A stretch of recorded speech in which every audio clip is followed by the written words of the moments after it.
Я родился в Мирзачуле. Это тогда Ташкентская область была. Ну, отец был столяром, плотником, мастер на все руки. Мать растила детей и работала в колхозе, хлопок собирала. Мне было лет 6-7, когда брат приехал с армии, привез альбомчик для акварели. И там были нарисованы девушки на лошадях, просто лошади, какие-то там зарисовки. Но было это так мастерски нарисовано. Я удивился, как так можно простым карандашом такие вещи нарисовать. Я загорелся научиться также рисовать и постоянно ходил с этим альбомом, срисовывал оттуда. То так, то так. У меня ничего не получалось, но постепенно что-то удавалось сделать. И так и пошло.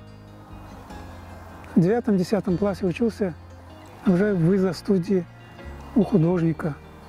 Я тогда впервые видел художника живого. Но отец категорически против был.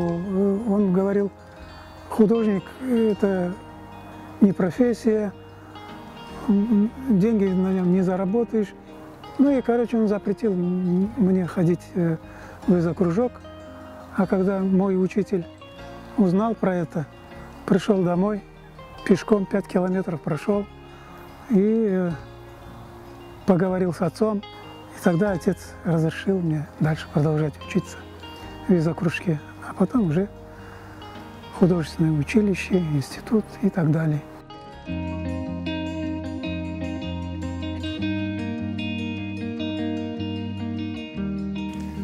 Это много, немало. Если плодотворно использовал вот это время, может быть, это мало, но я не использовал плодотворно. Вот уходил от своей специальности, становился обыкновенным строителем. Сколько времени наше обустройство забрало. Это ужасно много времени. Когда можно было взять и писать картины, мы заливали бетон, фундамент. Все, вот это моими руками построено. Мы сами лопатой все это мешали. На это годы уходили. И временами находили время написать еще картины для выставки. Но мне всегда кажется, что я еще не сделал ту работу, которым я мог гордиться и успокоиться. Когда работаешь над картиной, и ты разговариваешь только с холстом, если никто не мешает, это получается интересная работа, и ее зритель тоже ощущает на себе. Как-то я написал картину «Салгир». Но откуда я знал, что эта работа чем-то успокаивает мою супругу. И когда ездил в Турцию по приглашению на полгода, я тогда забрал эту работу тоже на выставку туда. Оттуда она не вернулась, эта работа. А супруга говорит, где эта работа, почему не вернул? Я говорю, а что? Я, говорит, когда смотрела на эту картину, я излечивалась. Когда было мне плохо, я лежала и этой картиной лечилась. Я говорю, а что ты мне не сказала, я бы не увез. Я тебе напишу еще, но хоть как напиши, так же не получится. Вот того состояния души, тех эмоций уже не будет. Это в каждом мазке, это все записано как на пластинке. Когда пишешь работу и начинаешь делать одно, а постепенно картина получается совсем другая.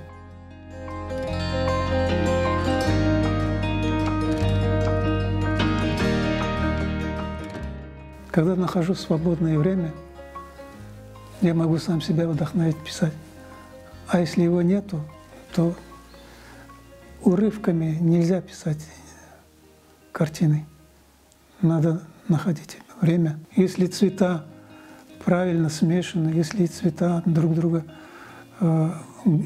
другу гармонируют, и получаются интересные такие приятные переливания оттенков, конечно, это же самое главное для художника — смешать краски так, чтобы получить удовольствие от полученного цвета.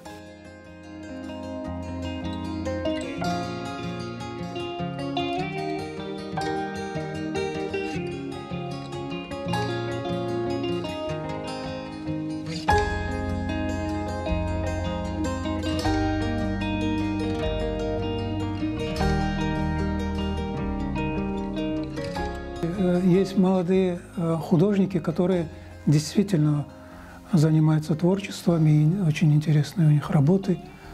Вот, и горжусь, что есть такие, что я их знаю, что на моих глазах они развивались. Вот, и есть и такие, которые думают, если я выставился рядом с известными художниками, я уже художник такой именитый. Но это не так. Что быть художником — это упорный, ежедневный труд. Если не заниматься, вот, если краска засохла на палитре, то надо догонять, разжижать, как-то растворять эти краски и по новой продолжать. Поэтому художником быть — это непросто. Трудиться надо постоянно. И я, как говорю своим студентам, карандаш, чтобы всегда был с вами, альбом, чтобы всегда был с вами.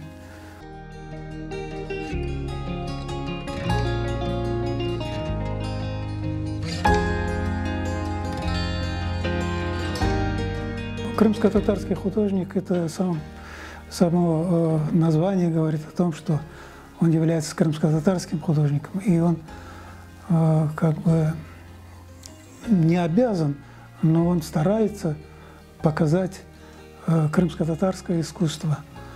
Во всех его работах ощущается жизнь и быт крымских татар.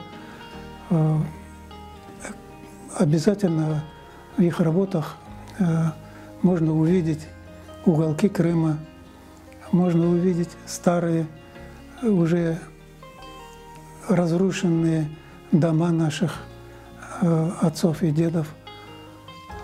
К сожалению, эти дома уже исчезают с территории Крыма, но в любом случае крымско-татарский художник, хоть один домик где-то, если сохранился, он старается прийти туда и написать его. Это наша история, и мы должны ценить, гордиться тем, что мы живем в богатом истории крымских татар, Крыму.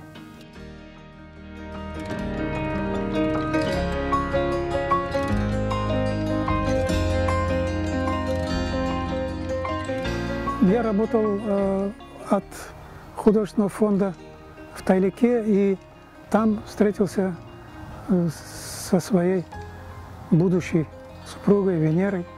Она работала тоже в этом научно-исследовательском институте. Поженились, живем. У меня 3 детей. Все мои дети, они умели рисовать.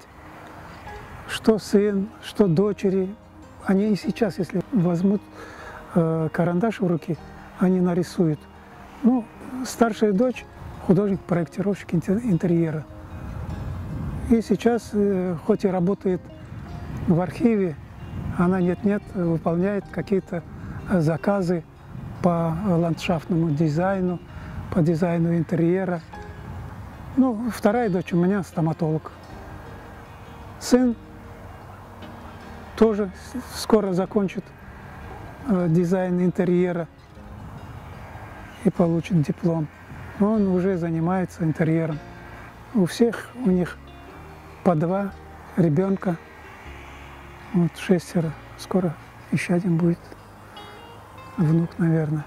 А внуки, вот, особенно вот, две девочки, которые со мной живут, они очень хорошо рисуют, мне нравится. Они смело, как профессиональные художники, имеют свой стиль.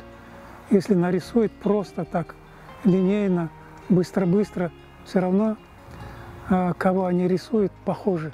Мне было интересно, чтобы они были художниками. Но быть художником – это непросто. Посредственным художником лучше не быть. Пусть подрастут, посмотрим, на что они способны. Потом я им посоветую, что делать.